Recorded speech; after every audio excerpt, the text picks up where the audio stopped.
La scène d'ouverture met en scène un garçon de 19 ans nommé Eric Love. Il a récemment été transféré d'une prison pour mineurs vers une prison pour adultes de haute sécurité en raison de son comportement violent. C'est la même prison où son père Neville purge une peine à perpétuité. Conformément au règlement de la prison, Eric subit d'abord une série de contrôles de sécurité stricts pour lesquels il est obligé de se déshabiller. Il reçoit ensuite ses vêtements de prison avant d'être finalement escorté par un gardien jusqu'à sa cellule. Comme c'est la première fois qu'Eric est placé dans une prison pour adultes, le jeune homme semble frustré et déprimé. Dès que le garde part, il rassemble certaines de ses affaires pour en faire une arme et la cache dans la ligue de boxe de sa cellule.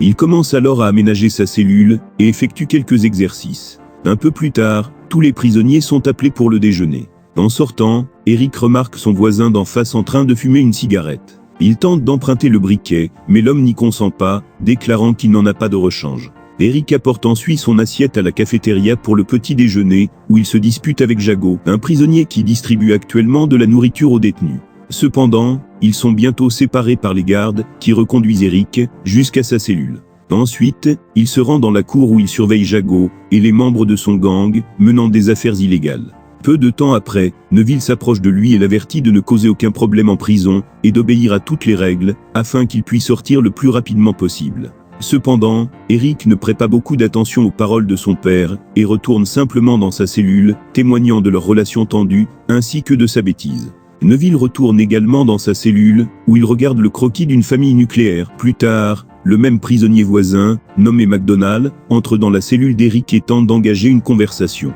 Le prenant pour un tyran, Eric l'attaque soudainement et le bat, jusqu'à ce qu'il perde connaissance. Peu de temps après, il se rend compte que l'homme va mourir, alors il l'emmène pour alerter les gardes. Voyant la violence, les gardiens de prison ordonnent à Eric de rester immobile, mais Eric retourne en courant vers sa cellule, croyant qu'il est sur le point d'être puni. Il verse de l'huile pour bébé sur son corps et casse les pieds de la table. Il l'utilise comme une arme pour se défendre des coups des gardes.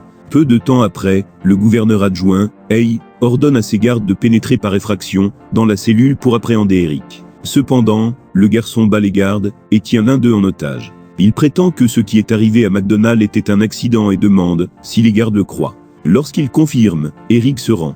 Les gardes lui ont ensuite passé les menottes et l'ont emmené dans une autre cellule. En chemin, le jeune homme recommence à se battre, ce qui complique la tâche des gardes. À ce moment-là, un thérapeute bénévole de la prison nommé Oliver intervient et sauve Eric des gardes. Il l'envoie alors à l'isolement. Après cela, il a une réunion avec le gouverneur adjoint et d'autres autorités pénitentiaires, dans lequel il essaie de les convaincre de permettre à Eric de suivre des conseils. Après un moment de discussion, le gouverneur propose de l'envoyer suivre une thérapie spéciale avec Oliver, s'il se conforme au régime. Cependant, il sera définitivement expulsé de la classe de conseil en cas d'autre incident violent. D'un autre côté, Neville, inquiet pour son fils, demande l'aide de Dennis, un chef du crime qui dirige la prison. Dennis est d'accord, mais il dit que le garçon devra rester à l'écart des ennuis. Cette nuit-là, Neville se faufile dans la cellule de son fils pour avoir une conversation privée. Il lui dit de bien se comporter, sinon les gardiens de prison l'exécuteront et donneront l'impression que cela s'est suicidé. Eric évoque ensuite le passé, lorsqu'il entendait ses parents se battre. Cependant, Neville le fait taire et s'en va. Le lendemain, alors qu'Eric est ramené dans son aile, il aperçoit Jago qui sort de sa chambre. Il voit également son voisin de retour dans sa cellule, avec un bandage autour de la tête. Cela lui donne une idée. Il se faufile dans la chambre de Jago, disperse ses affaires et vole son briquet. Il donne ensuite le briquet à McDonald et se dirige vers sa cellule. Quelques instants plus tard, Jago, furieux, se met à crier après les détenus, exigeant de savoir qui est entré dans sa chambre. Pendant ce temps, Eric profite de la scène depuis sa cellule. Dans la scène suivante, Neville emmène son fils au groupe de conseil d'Oliver. Bien qu'il soit informé qu'il s'agit d'un environnement non-fumeur, le jeune homme s'éclaire, ce qui incite son père à le gronder. Avant le début de la séance, il se dispute à nouveau avec les gardiens de prison, qui le raccompagnent ensuite jusqu'à sa cellule, se rendant compte qu'Eric est encore très jeune et ses émotions sont encore très instables. Oliver demande aux membres de son groupe de conseil de veiller sur lui. Plus tard dans la journée, Jago soudoie 3 détenus afin d'agresser Eric. En conséquence, il pénètre par effraction dans sa chambre et commence à l'attaquer. L'un des membres du groupe de conseil, Hassan, le remarque et se précipite à son aide. Alors qu'Eric est sur le point de riposter contre les hommes, Hassan l'arrête immédiatement, soulignant que des représailles ne feront qu'aggraver la situation pour lui. Le jeune homme semble convaincu par ses propos, alors il descend et laisse partir les assaillants. Le lendemain, Oliver rend visite à Eric dans sa cellule, et le convoque pour la séance de conseil. Changeant de sujet, Eric demande ce qu'il fait en prison. Ce à quoi Oliver répond qu'il considère que c'est sa maison. Lorsqu'il raconte avoir été envoyé dans un internat, lorsqu'il était enfant, Eric affirme également avoir été envoyé dans une maison de retraite à l'âge de 10 ans. Et là, il a tué un homme qui essayait de l'intimider. Après une brève conversation, il se dirige vers la séance de conseil, où un groupe d'hommes au passé violent tente de confronter leur histoire. L'atmosphère devient vite tendue, les membres s'engageant dans une vive dispute. Cependant, Oliver parvient à désamorcer la situation et les aide à comprendre leur rage. Au fil des jours, Eric commence à assister régulièrement aux séances avec une attitude plus calme qu'auparavant. Il observe le format de la séance et commence également à créer des liens avec les autres membres du groupe. Cependant, Neville est agacé par le fait que son fils fraternise avec des détenus noirs. En conséquence, il confronte le garçon, affirmant qu'il lui a seulement demandé d'assister au conseil d'Oliver. Séance pour apprendre à contrôler ses émotions, pour ne pas être un ami proche des détenus noirs. En réponse, Eric dit qu'il ne veut pas que son père se mêle de tous les aspects de sa vie. Un jour, Eric se rend au gymnase, où Neville rejoint son fils et les autres membres du groupe de conseil pour exercice. Peu de temps après, Neville entre et les surveille. Quand Eric remarque son père regardant fixement, Eric veut arrêter, mais un membre du groupe nommé Tyrone le fait rester et continuer l'entraînement. Plus tard, alors qu'Eric prend une douche, il est subitement agressé par un détenu envoyé par Jago. L'homme tente de l'étrangler, mais notre garçon parvient à le repousser. Il l'oblige également à révéler le nom de la personne qui l'a soudoyé. En entendant le nom de Jago, Eric enragé récupère son arme et se dirige vers sa cellule. Il lance un assaut meurtrier sur l'homme et extrait des informations sur la hiérarchie de la prison. Il apprend que l'autorité ultime, c'est à Dennis, pas au directeur. Le jeune homme en colère se précipite alors vers la cellule de Dennis et tente de l'attaquer, mais il est arrêté par son père. Eric se plaint alors de Jago. En voyant ses hommes après lui, entendant cela, Dennis convoque Jago et lui lance un avertissement sévère de ne pas le faire. Ne dérange plus Eric. Il envoie ensuite Neville avoir une conversation privée avec le garçon. Voyant le grand potentiel d'Eric, il lui conseille d'arrêter de se lancer dans des combats stupides et de travailler pour lui. Cependant, le garçon ne semble pas intéressé par cette offre. Les jours passent, et Eric semble changer pour le mieux.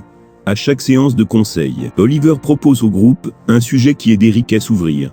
Il semble être plus à l'aise pour discuter en groupe. Contrairement à avant, il pratique également des exercices de gestion de la colère, dans lesquels les membres du groupe tentent délibérément de mettre Eric en colère et le regardent lutter pour garder son calme. Quand il a raison, ils célèbrent tous, lui faisant finalement sourire. Un jour, Neville, qui observait les progrès d'Eric, apparaît soudainement au milieu de la séance de conseil. Il commence alors un combat avec son fils sans raison apparente. Cependant, Eric n'est pas d'humeur à se battre avec lui. Ce qui incite Neville à partir en trombe. Mais quand Hassan plaisante sur l'incident, il s'offusque et commence à maudire sa famille. Tyrone intervient immédiatement et met en garde contre évoquer des affaires familiales. Malgré cela, Hassan le fait, ce qui s'ensuit une vive dispute entre les deux. Eric se rend finalement compte de son erreur et s'excuse. Mais c'est trop tard, car l'agitation est déjà remarquée par le gouverneur. Il expulse Eric du groupe de conseil, invoquant une violation de l'accord. Oliver essaie de convaincre le fonctionnaire de repenser sa décision, mais en vain. Suite à cela, Eric est très en colère et déçu envers son père pour avoir causé tout cela. Par conséquent, il va le confronter et commence à le battre. Neville ne riposte pas, il a simplement laissé son fils le battre jusqu'à ce qu'il soit satisfait. Au milieu de tout cela, Dennis tente d'intervenir, mais il est jeté déraillé par un Eric furieux. Juste au moment où il semble que quelqu'un va se faire tuer, les gardes interviennent et reconduisent le père et le fils dans leurs cellules respectives. Après à ce moment-là, Neville appelle Eric, effrayé qu'il lui ait fait quelque chose. Quand le garçon mentionne que les gardes ne lui ont pas fait de mal, Neville sent que quelque chose ne va pas, comme le ferait Dennis. Ne sont pas restés silencieux. Cette nuit-là, il contraint l'un des gardes à le libérer et immédiatement assomme l'homme. Il se rend ensuite dans la cellule de Dennis pour s'excuser du comportement de son fils. Le crime. Le patron ment en disant qu'il va protéger Neville et son fils à tout prix parce qu'il considère qu'il souhaite une famille. Cependant, la réalité semble être tout autre, puisque les gardiens de prison, dirigés par Anne, entraient par effraction dans la cellule d'Eric et commençaient à le battre. Ils essaient de le pendre et de s'en sortir, apparaître comme une automutilation. Alors que les deux continuent de parler, Dennis attaque soudainement Neville avec l'intention de tuer. Cependant, Neville le domine et finit par le tuer. Au lieu de cela, il se précipite vers lui. la cellule d'Eric, pour découvrir qu'il est pendu. Furieux, Neville repousse les gardes, et Anne a coupé la corde, libérant ainsi son fils au dernier moment. Les deux hommes ont alors des retrouvailles émouvantes. Eric réalise enfin à quel point son père l'aime. Le lendemain, il se réveille à l'infirmerie. Après avoir reçu un traitement, il est ensuite convoqué par les membres de son groupe de conseil depuis la fenêtre, qui le soutiennent et l'encouragent à rester fort.